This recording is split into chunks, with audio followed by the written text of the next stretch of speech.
안녕하십니까. 오늘도 화요 물주기 기도회로 나온 모든 우리 말씀에 심기는 교회 성도님들을 주님의 이름으로 환영합니다.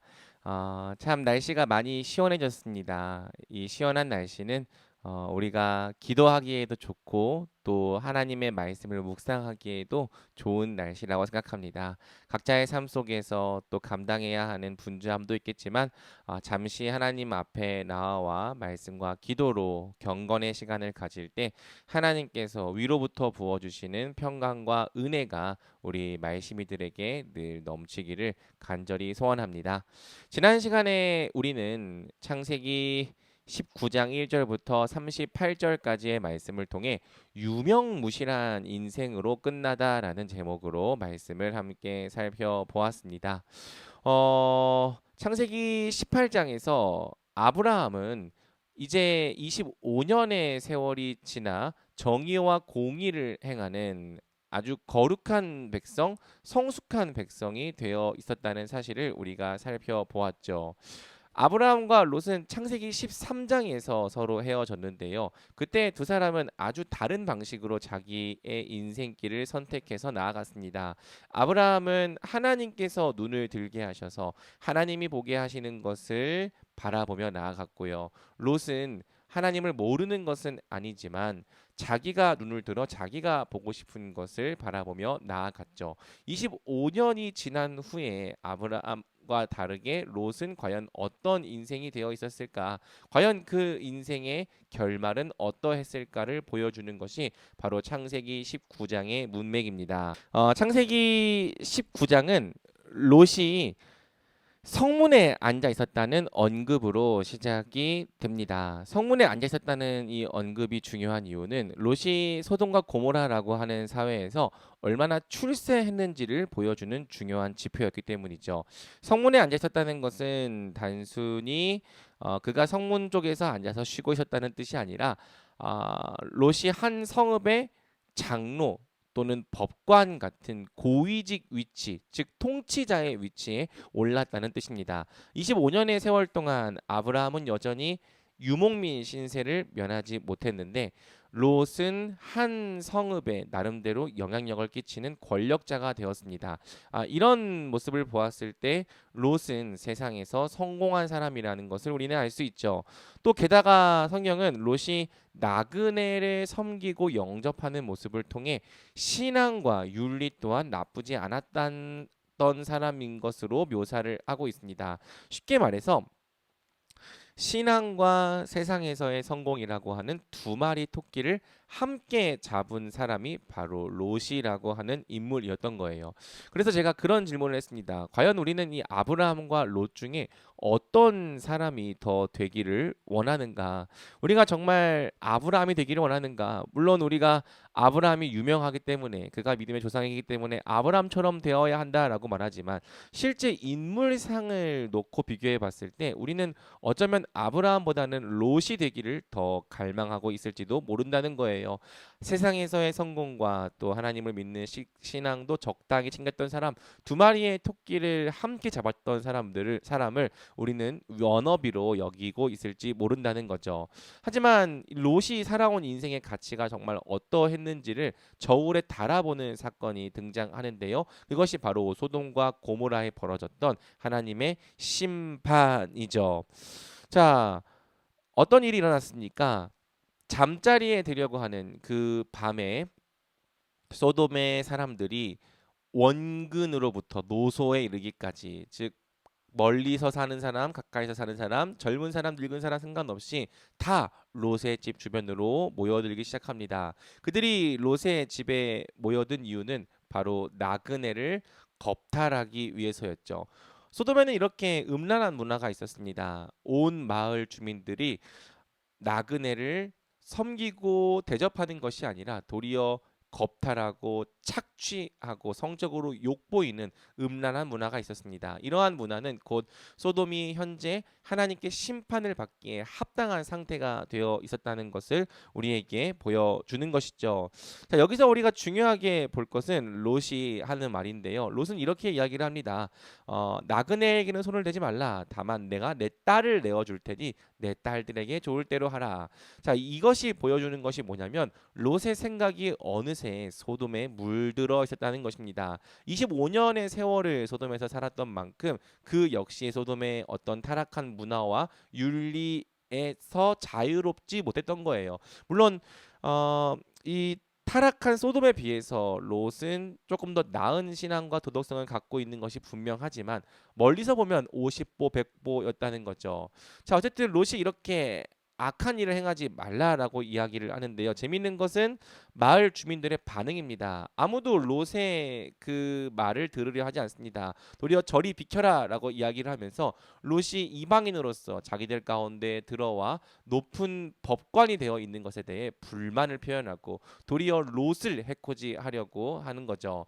롯은 그 사회에서 높은 자리를 얻은 줄 알았고 사람들에게 영향력을 끼치는 줄 알았습니다. 하지만 그 주민들 중에서 롯을 마음으로부터 진정 인정하는 사람은 아무도 없었죠. 특히 롯이 보여준 삶을 생각해 보았을 때 사람들은 롯이 자기들보다 더 거룩한 사람이라고 생각하지 않았습니다. 롯은 세상에 거룩한 영향력을 끼치는 일에 철저히 무능했던 거예요. 우리는 바로 이 모습에서 롯의 인생이 왜 유명무실한지를 봅니다. 그는 세상에서 성공을 했고 세상에서 높은 영향력을 발휘하는 사람이 되었지만 그것이 곧 그가 세상에서 거룩함에 있어서도 영향력을 발휘하는 사람이 되었다는 뜻은 아니죠. 그가 하나님을 온전히 따르지 않았던 결과, 그가 늘 두 마음을 품고 하나님과 세상을 겸하여 섬겼던 결과, 그는 세상에 아무런 거룩한 영향력을 끼치지 못했습니다. 그것은 오늘날 우리도 마찬가지죠. 우리 그리스도인들이 온전한 마음으로 하나님을 따르지 않고 세상과 하나님을 겸하여 섬기려 할 때, 함께 사랑하라 할 때 세상은 우리를 통해서 구별된 삶을 보지 못할 것입니다. 우리를 보며 하나님을 두려워하지 않을 거고 하나님의 거룩하심을 알게 될 수도 없는 거죠. 하나님을 온전히 따르지 않은 인생은 거룩한 영향력을 드러내는 일에 무능했다라고 성경은 가르쳐 주고 있는 거예요. 자, 결국 이 위기에 처한 롯을 천사들이 구출해냅니다. 그리고 천사들은 롯에게 속한 모든 사람들을 이 성읍에서 내보내라고 명령하죠. 왜냐하면 앞으로 몇 시간 내에 천사들이 하나님의 명령을 따라 이 소돔이라고 하는 성읍을 멸망시킬 예정이었기 때문이에요. 롯에게 자기에게 속한 자들을 구원해내야 한다는 미션이 주어졌습니다. 하지만 롯은 사위를 비롯해서 아무도 구출해내지 못하죠. 어, 롯을 통해서 아무도 구원받은 사람이 그곳에 없었습니다. 무려 롯이 25년을 그곳에 살았는데 롯의 말을 진실로 믿고 롯의 말을 따르며 롯을 통해 구원받는 자가 그곳에 없었다라고 성경은 이야기를 하는 거예요. 뿐만 아니라 성경은 롯 자신도 구원받기에 합당한 자가 아니었음을 보여주죠. 롯은 계속해서 꾸물거립니다. 왜냐하면 그 성읍에 미련이 남아 있었거든요. 이제까지 자기가 그 성읍에서 이루어왔던 수많은 것들을 도저히 롯은 놓치지 못하겠는 거예요. 결국 천사는 롯과 롯의 가족들의 손을 붙잡고 성 밖으로 데리고 나가죠. 그리고 다시는 이 성을 돌아보지 말라라고 이야기를 하는데요. 여기서 롯이 말하는 것이 가관입니다. 롯은 산까지 도망갈 수 없다고 말합니다. 저기 저 가까이에 있는 성읍은 작으니까 저 성읍 하나만은 남겨주어서 내가 저기에 거주할 수 있게 해달라고 해주죠. 롯은 여전히 도시의 삶을 포기할 수 없었습니다. 도시가 주는 혜택, 도시에서 누릴 수 있는 문화, 도시가 가지고 있는 인프라 속에서 나는 살아야 된다. 그러니 저 도시 하나만큼은 남겨달라라고 이야기를 하는 거죠. 하나님은 결국 롯의 이 요구까지도 들어주십니다. 저 같으면은 롯더러 너는 안 되겠다. 그냥 여기서 죽어라라고 말할 텐데 성경은 하나님께서 롯에게 그럼에도 불구하고 자비를 베푸셨다고 이야기를 합니다. 그리고 그 배후에는 바로 아브라함이 있었다고 이야기를 합니다. 어떻게 롯이 구원받을 수 있었는가? 그가 의롭기 때문이 아니라 그의 믿음이 출중했기 때문이 아니라 그를 위하여 기도했던 아브라함의 기도가 결정적인 역할을 했다고 성경은 이야기를 하는 거죠. 이처럼 롯은 자기 자신을 구원하는 일에 있어서도 무능한 자였습니다. 유명해 보였으나 남을 구원하는 일에도 무능했고 또 자기 자신을 구원하는 일에도 무능했던 자가 바로 롯이죠. 성경은 또 그가 결국 남긴 것이 아무것도 없었다라고 이야기를 합니다. 롯의 인생이 유명무실했던 마지막 이유는 그의 인생에 아무런 결실이 없었기 때문이에요. 그가 평생을 일구어 왔던 것, 모아왔던 것들은 하나님께서 소돔과 고모라에 불과 유황을 내리실 때 다 불타 없어지고 말았죠. 그동안 롯은 썩어 없어질 것들, 하나님께서 심판하시면 불타버릴 것들을 위해서만 자기 자신을 들여 살아왔던 것입니다. 게다가 롯은 사람도 남기지 못했죠. 아내는 뒤를 돌아보아 소금 기둥이 되었고 자신의 두 딸들은 아버지와 상관을 하여 자녀를 낳는 이러한 옳지 못한 일을 행합니다. 두 딸도 결국 아버지를 통해서 배운 것이 아무것도 없었던 거고요. 롯의 두 딸은 하나님을 알지 못하는 민족이 되어 빠르게 하나님과 멀어져 가게 되죠. 바로 이러한 이야기를 통해서 우리는 롯의 인생이 얼마나 유명무실했는지를 살펴보게 되는 거예요. 우리 예수님께서 말씀하시는 것은 누구든지 예수님을 가장 사랑하지 않는 사람, 자기 십자가를 지고 예수님을 따르지 않는 사람은 그분의 제자가 될 수 없다는 것입니다. 여러분, 하나님도 사랑하고 세상도 적당히 사랑하며 살겠다는 것은 그것이 인간적인 눈으로 볼 때에는 지혜일 수 있어도 하나님 앞에서는 결코 지혜가 아닙니다. 성경은 오직 나뉘지 않는 마음, 온전한 마음으로 하나님을 따르는 것을 지혜라고 말하고 있죠. 바라기는 우리 말씀에 심기는 교회 모든 성도들이 나뉘지 않는 마음, 온전한 마음으로 하나님을 따를 때에 아브라함과 같은 인생의 결말을 맞이하게 되기를 주님의 이름으로 간절히 축복합니다. 오늘 우리 이 말씀을 붙들고 함께 기도로 나아가겠습니다.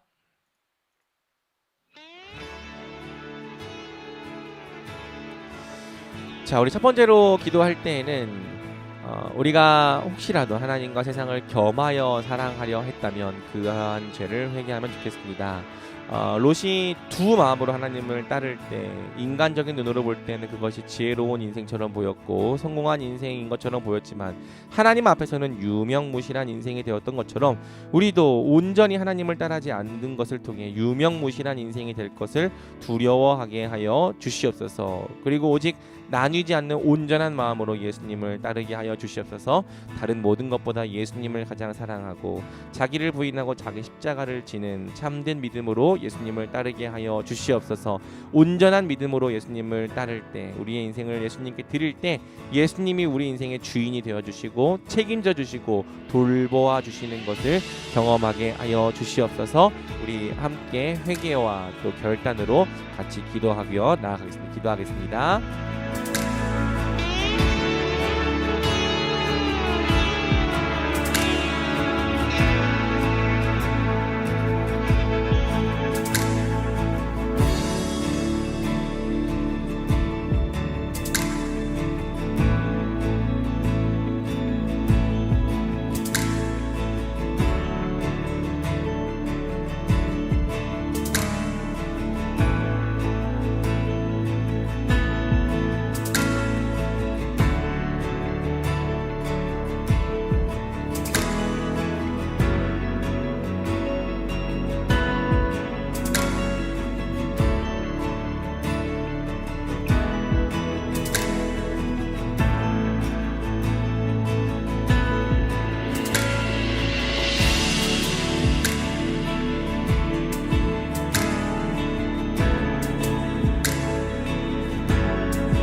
우리 다음으로 기도할 때에는 우리 롯의 인생을 반면 교사 삼아 같이 기도하면 좋겠습니다.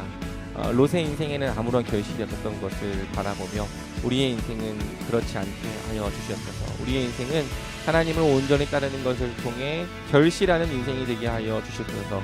평생 썩어 없어질 것들만을 위해 살아가다가 결국 마지막 때 아무것도 남기는 것이 없는 자가 되기보다는 우리가 이 땅을 살아갈 때에 먼저 그의 나라와 그의 의를 구하는 것으로 앞으로도 썩어지지 않을 영원한 것을 남기는 자들이 되게 하여 주시옵소서. 특별히 우리를 통해 이 땅에서 구원받는 자가 있게 하여 주시옵소서. 우리가 사람들을 남기게 하여 주시옵소서. 우리의 부모님이 나를 통해 구원받게 하여 주옵시고 우리의 형제가 나를 통해 구원받게 하여 주시며 내 친구가 또 나에게 주신 여러 이웃들이 나를 통해 하나님께 돌아오는 은혜를 베풀어 주시옵소서. 뿐만 아니라 나를 통하여 세상에 거룩한 영향력이 드러나게 하여 주시옵소서. 우리가 온전한 마음과 충성된 마음으로 하나님을 따를 때에 구별된 삶을 통해 하나님 나라의 영향력이 세상에 흘러가게 하여 주시옵소서. 우리 바로 이러한 기도 제목으로 같이 기도하며 나가면서 기도하겠습니다.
다음으로 기도할 때에는 말씀을 우리 교회에다가 적용하며 기도하면 좋겠는데요. 말씀에 심기는 교회가 유명무실한 교회가 되지 않도록 기도해 주시면 좋겠습니다.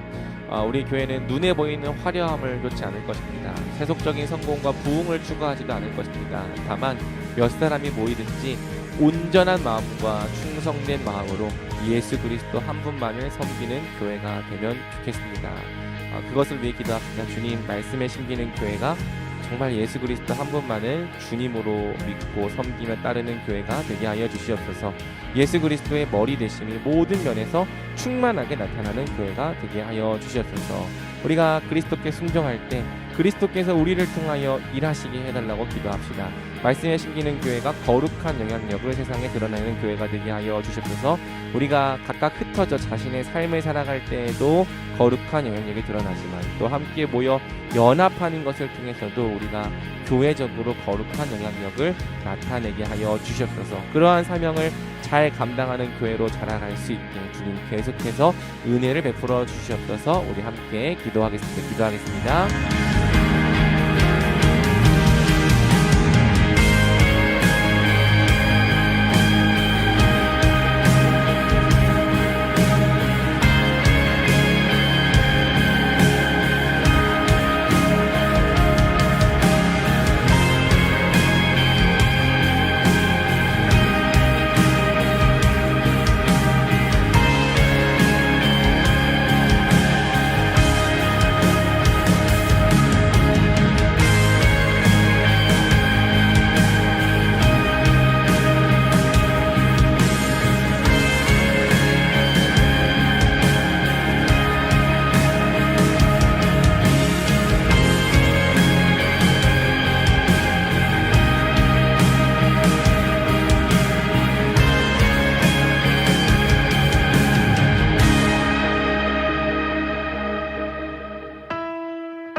우리 마지막으로 한 번 더 교회를 위해서 기도할 때는 매주 기도하는 기도 제목 붙잡고 기도합시다. 우리 모든 성도들을 위해서 기도할 때 하나님께서 친히 성도들의 영과 육, 삶의 모든 문제와 상황들을 돌보아 달라고 기도합시다.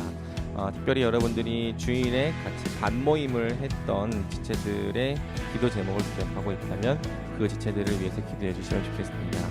우리 말씀에 심기는 교회 예배를 위해서 기도합시다. 매주 함께 드리는 예배가 늘 신령과 진정으로 드리는 예배가 되게 하여 주시옵소서. 우리에게 많은 것이 없지만, 사람도 없고 돈도 없지만 예배 하나만큼은 분명히 살아있는 교회가 되게 하여 주시옵소서. 우리 교회 예배에 참여하는 자마다 마른 뼈가 살아나고 영혼이 소생되게 하여 주시옵소서. 함께 말씀에 심겨갈 영혼들을 매주 보내주시고, 또 오기만 하는 것이 아니라 그렇게 정착한 영혼들이 더욱더 말씀을 사랑하고 사모하는 말씀이들 복된 사람으로 자라갈 수 있게 주여 은혜 베풀어 주시옵소서. 그리고 우리 교회 각 사람이 세상에서 복을 흘려보내는 자가 되게 하여 주시옵소서. 선교적 교회에 대한 비전이 우리 가운데 이루어지게 달라고 우리 이 시간 마지막으로 한 번 더 우리 교회의 기도 제목을 붙잡고 기도하며 나오겠습니다. 기도하겠습니다.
15분부터 20분간은 자유롭게 기도하는 시간입니다. 여러분 개인과 또 가정과 일터의 기도 제목을 놓고 자유롭게 기도하시기 바랍니다.